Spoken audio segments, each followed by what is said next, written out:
Welcome back to Echo Ridge in another episode here in our Max Colonization series, where so far we've only colonized, well, our starting planetoid. Fear not, we do have the rocket platforms in place. We also have some connected planetoids. Oh look, it's an intercosmic blast shot. So I think soon we're going to be able to get off this planetoid, but there's still some base maintenance sort of things that we want to make sure that we accomplish before we do. First, we definitely need a better kitchen, because eventually we're going to need to be making food that can last our away teams for quite some time. So I think that's on the agenda today, although I'm not quite sure how it's going to look yet. I also need to start clearing out the rest of the planetoid, but before I can do that, I need to take care of all this hot debris down here and within the sauna. So I also think we're going to be doing a debris chiller setup as well, although I'm having some issues on where to place it. And part of the reason why is because,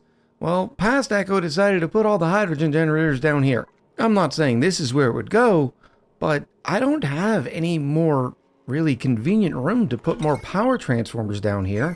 I can't put it in the middle because of the iron volcano, so the next available spot is going to be over here, which makes connecting the rest of the planetoid a little bit more cumbersome, or at least getting the rest of the planetoid on the same power network. Because right now we have a bunch of fragmented networks, and I'd like to do away with it as well. So I think we're going to start by moving all these hydrogen generators again, and here's my thought. The dupes aren't really going to be going to the middle of the area so much. And considering there's a bunch of neutronium in the middle, well, it makes sense to put the stuff that we're not really ever going to touch in the middle. I say that, but dupes will still need to eventually get there because they all need the Engie's tune-up. It also makes sense because, well, this is where some of our hydrogen is supplied, even though it is not the lion's share, or should we say the B share, but I'd also like to put a bunch more gas reservoirs around. And this area over here is just prime time real estate for where our dupe's going to be working.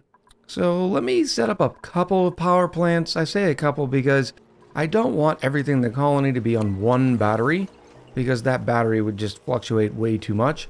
Yeah, you could start building battery boxes, but that's not really necessary in our current setup. In other news, the community has spoken, and for the most part, a lot of folks would like for us to keep the neutronium and sort of build around it, which would give us a little bit more opportunity to be creative and not just stamping the same designs over and over again.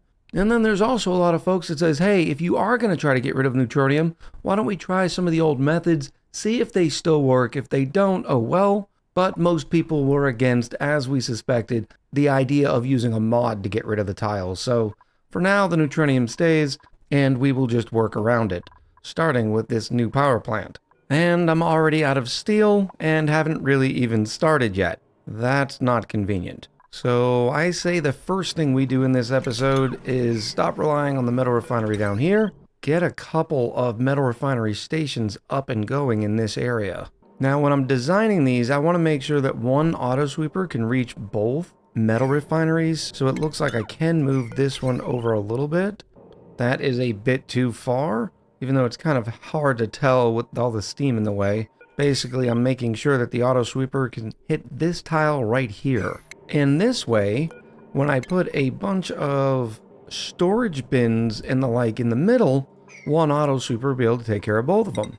Now the one that's going to be working the steel also needs access to a kiln, so I think in that case we'll put another auto sweeper right here. I also think it's high in time that we get our rock crushers up here. We will have probably two at the minimum, one for standard stuff and the other one for salt. That'll be set on automatic. And of course, since I only have two designs, we will be using the paparazzi. And for symmetry reasons, I'll just line them up right under the metal refineries. No other reason other than that. Plus, it'll give us a little bit of space to be able to do what we want. Also means I can get rid of these two guys right here. You can see that I already have one rock crusher already doing the permanent salt to table salt, which is also giving us a bunch of sand, but these can now go away. Here's the basic setup so far. Still have a lot more to work to do, but I wanted to give you an update on the salt to table salt. Well, we don't have a lot of salt on the colony.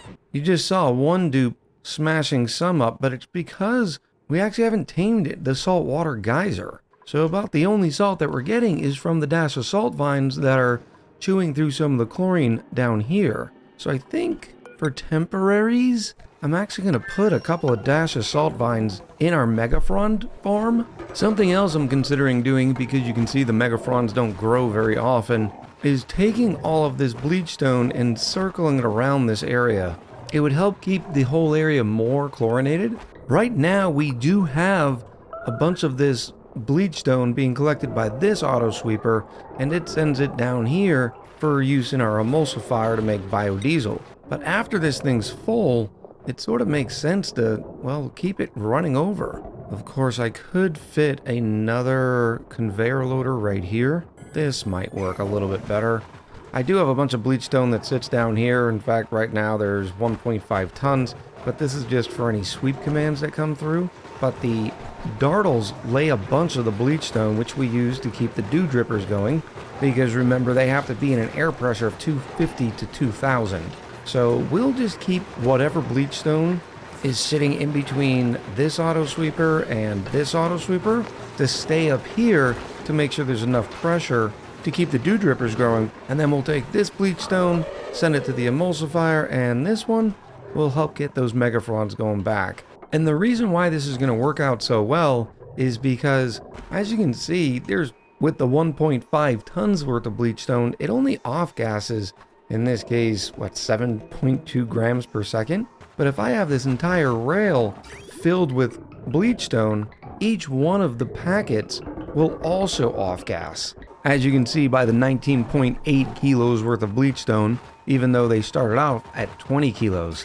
We have a nice loop here, so whenever one bleach stone goes away, another one from the source will take its place. Now, it's still not perfect, but it at least adds some more chlorine to the area, as you can see by more megafronds popping up as they begin to grow again. Maybe I should add more rails to this, so that way I have more packets of bleach stone. It's not like I don't have an infinite supply of iron anyways, and in an effort to keep this a little bit cleaner, I am going to reroute the rails that are delivering the megafrond. Okay, sneaky rails, why aren't you flowing? My first guess would be a flipped bridge, but I promise there isn't one. I found it. It was a disconnected rail right there, and now it starts to flow again. I'm going to fast forward because I think it'll be easier to show you how the megafronds are popping much more often now. Alright, enough of that squirrel. I don't even remember how I got to this point. Oh, that's right. I wanted to grow some dash of salt vines where there's actually chlorine so I can get renewable salt until we tap the saltwater geyser and put a desaltinator on it because I was working up here with the paparazzi. Next up is going to be tying in the metal refineries to a cooling loop. We are running low on nickel, and I think iron will do just fine. And there's going to be nothing really special about this. I'm just going to bring these all up and then back down. Having to, of course, dodge more neutronium. And now all I have to do is make sure we fill these with, yes, once again, more naphtha. Lucky for us, we still have plenty of heat in this volcano. So I will start making some more naphtha and get those loaded up. While the dupes drop off the naphtha for the metal refineries, I wanted to go over the setup. Down here in this kiln, we have ceramic on forever. Well, at least until there is 10 tons worth of ceramic in this smart storage bin. Same automation with our salt crusher is applied to both kilns. We have peat and clay in these two storage bins. The auto sweeper will load it up and keep going. This top kiln is working refined carbon until this smart storage bin has 10 tons once again. The reason why the refined carbon one is up here is that way this auto sweeper can keep the steel metal refinery going. We have lime coming out of this paparazzi, and when it is, it's dumped into this conveyor loader, which then drops the lime up here. This auto sweeper will be able to pick it up, load it in. So now we have refined carbon and lime, and then we have iron ore being loaded into this storage bin.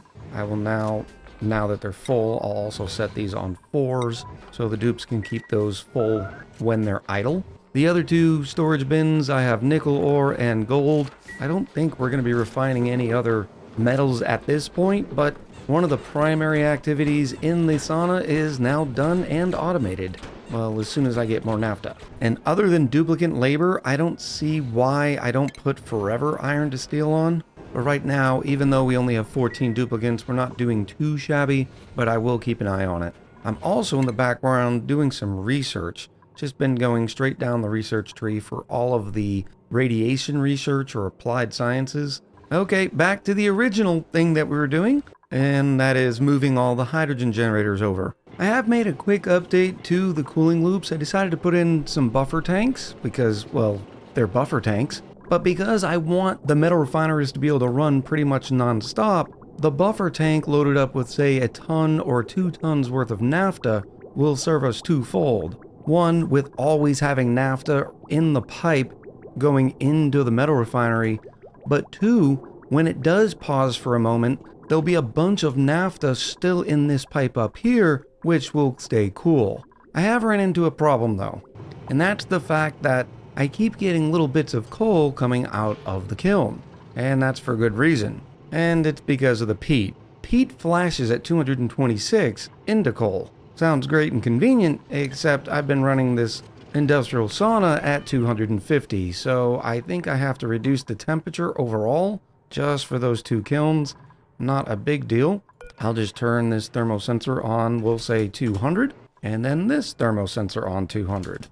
And hopefully after, well, a long time, it will reduce the overall temperature in here, at least over to this point where the peat is staying. Now this volcano could cause some problems, but I think the amount of temperature shift plates in here, there's enough thermal mass for all that temperature to dump into. Getting these hydrogen generators online, the neutronium strikes again. I don't know if this is what the YouTube comments had in mind about creative building, but it definitely looks different. We're just about ready to start our debris chiller system, but before I do, I wanted to get the entire colony switched over to our new and improved power generation system. Incidentally, I also added another couple of thermosensors.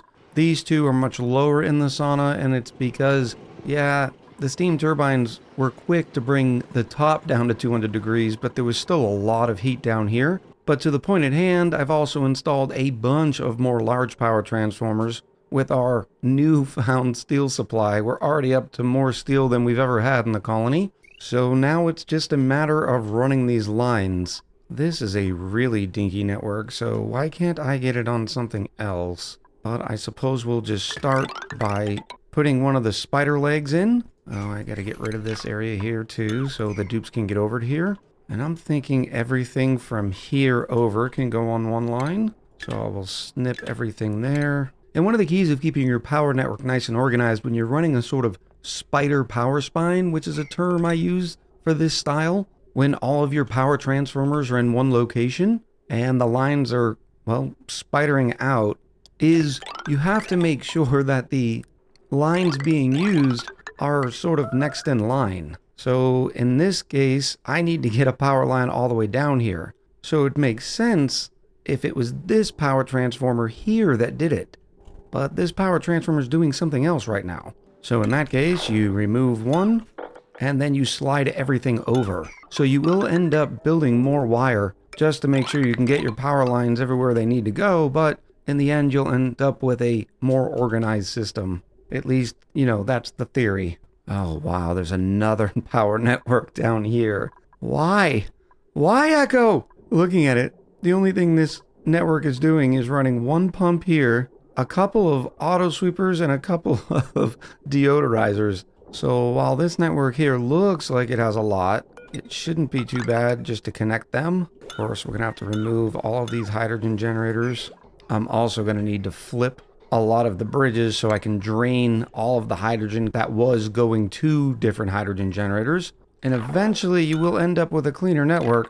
Will take some time for sure. I'm going to try to separate the main colony's power into 2 legs, especially considering we're doing the material science, which requires the 480 watts for the beefy Radbolt generator. And I don't like how this line is running all the way over here. So let me try to get a couple of more power transformers in here and bring those legs down from there. Okay, that looks a lot better. Now we can start on the debris chiller. I'm sure I won't get squirreled again. Now I think there's 2 basic styles of debris chilling. One just uses one single metal tile. You keep that tile really cool. You'd have a conveyor shut off and a chute somewhere after here. So it would look something like this. And then we would just have a timer sensor that connects to the conveyor shutoff that opens and closes the conveyor chute every, I don't know, 30 seconds. So that way, whatever cooling you're doing to this tile, and thus the debris sitting in it, you're sort of guessing that 30 seconds is going to be good enough. And that's a decent strategy when you're dealing with similar materials. For instance, metal coming out of a metal volcano. In this case, we're going to be putting a lot of stuff through the debris chiller.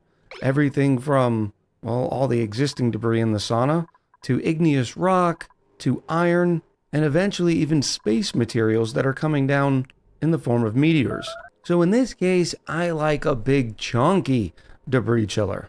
And that's what we're going to start building here. And of course, the neutronium is going to be in the way.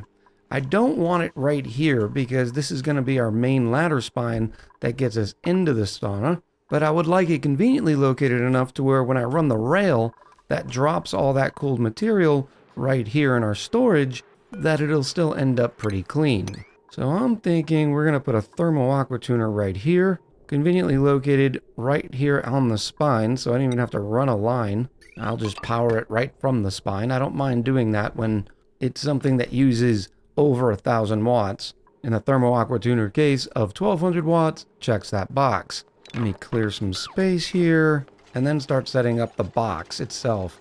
Now I just realized I'm probably going to want to run these power lines out, because once this thing is filled in with metal tiles, I'm not going to be able to get back to it. Not exactly convenient. And this way, if we do end up using these somewhere in the colony, we'll already have a line installed. Don't love it, but it's the system we've got. I just realized in some of our research, I'm going to need my conveyor rail thermosensors, so I'm going to have to use some of our precious data banks in order to unlock this, which means it's time to extend our wonderful research lab, and that way I can put in the virtual planetarium. Now we have all of our data banks loaded up in this weepy blue storage bin. We've got 138 right now. This auto sweeper is conveniently located enough where it'll be able to load data banks, even though the virtual planetarium does hold a very large amount. I, of course, am going to want light on this subject as well. The point of interest tile is right here, 2 from the left. So even though the dupe's going to look like they're sitting in a chair over here, their actual position is right here. I do have a nice selection of lamps. Unfortunately, none of them really look like something that belongs in a lab. So I think I'm going to use the basic lamp. And there goes Glenn Sullivan to work. Notice that the virtual planetarium has already gobbled up all of our data banks. I don't know exactly how many data banks the virtual planetarium can hold, but it's at least 138. With the conveyor rail thermosensor ready, I can put it into place. No reason to make it out of steel or iridium. I have also queued up a bunch of nickel, and that way we can use the best available metal possible for our cooling loop to keep chilled. I'm also going to use radiant nickel pipes. Man, it feels really good to have working metal refineries again. And I'm going to be starting where the debris is actually going to be coming out and where it's going to be checked. And the reason why we're doing that is because I want the most amount of cooling potential to be down here at the bottom. The debris that's up here will have more time to be going through the metal tiles, so we don't have to worry about it as much. I am feeling pretty confident with the conveyor rail setup, but before I fill in the rest of the box, I should probably test it. So all I'm going to do is say allow manual use, and then give me some igneous rock, which I know is pretty hot. I have our conveyor thermal sensor set on above 30 degrees. So if the debris is still above 30 degrees, well, it should loop right back. If it's below 30 degrees, the conveyor rail thermal sensor will turn red, which will then allow that debris to bypass and head off to our storage. Ooh, I need some bridges. Not that direction, though. It's not a flipped bridge until it's actually built. Before then, it's just the planning process. And it is working perfectly. Notice that the igneous rock is going around and around. It's being checked for its thermals, and when it's too hot, which all of this is, it gets sent right back up. This is a little hard to see because of where the rails are behind the bridges. I'll give you an example here. So what you want to do is make sure that any of the debris that is coming into the loop can only output to the loop if the rail is empty. And in this case, the debris comes around. goes to the conveyor shut off, gets sent up, and because there's debris on that rail, no more debris can come in. Now, in this specific example, I also needed to make sure that there was a bridge sitting in this position, and that way the output knew which direction to go in. But now that we know the rails are working, we can keep filling in the metal tiles that are sitting very, very hot because, well, we need to get some coolant in here pretty quickly. Can I get a bottle drainer right there? Oh, that is so convenient. As the normal liquid naphtha, enable auto bottle. It should only be 1 or 2 bottles full. Okay, these lines were a lot longer than I thought. It's going to take 3 or 4 bottles. I really wish I had a better coolant than naphtha. I could have used polluted water, but I was a little worried that with a debris chiller this big, that some of the temps would cause the polluted water to spike and then flash. So we're just going to have to deal with the not great naphtha. I think that's good enough. Yeah, we're missing a couple blobs here, but not a big deal. And even though it is naphtha, once it does get these tiles down to temp, the thermal aqua tuner should be able to do a much better job. I have it set on 20 degrees, so it does have a little ways to go, especially considering that naphtha was pretty hot to begin with anyways. Remember, each one of the debris chunks here is only 20 kilos, and each tile they go through is 100 kilos. Maybe I really should have used polluted water. Now in this example we use this conveyor loader right here, but this is not going to be the way. I can actually keep that there for future purposes, but remember the whole idea with the debris chiller is to put all the hot debris through it. Well, all this debris is sitting at over 200 degrees. Some of it, as you get closer to the volcanoes, there's some iron here, 25 tons sitting at 700. Well, we want to draw that temperature out first in the sauna, and that way all the debris is as cool as it can get before we send it through the debris chiller, which means it's time to create a lot of rail. Now I know at the minimum we want it to come up here. In fact, I'll even go one higher and then keep running just below all of the steam turbines. Oh, this neutronium is so terrible. And then I'm going to send it right back in a horribly ugly fashion. Thanks once again to the gift that keeps on giving, neutronium. These rails right in front of this volcano will need to be reinforced because I think they would end up melting that iron. So we will use some steel and then go back to iron. Oh boy. And then back through these steam turbines. And there we go. So this is the input, or I suppose this could be the input, which means the other side is the output. The output will come straight down here and then head into the debris chiller. Now the input is going to be coming from several different locations. One for each volcano, and temporarily the entire bottom part of this sauna so we can pick up all this debris. This is where we're going to have a lot of faith in our iridium auto sweepers.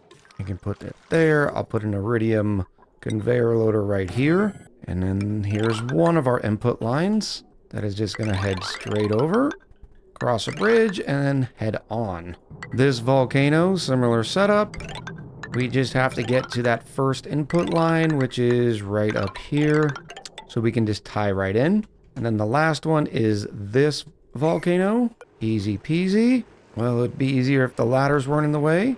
All that iron should be flashing right at the point of exit anyways, because it conducts so much better than the igneous rock. So I think this point here will do well. And then straight up to that input line as well. And there's our 3 sources covered. To power those on the left side, we're just going to play dodge the neutronium again. Come up here. Looks like this line here does have enough room. So does this one. That's easy enough. And then this line can cover these 2.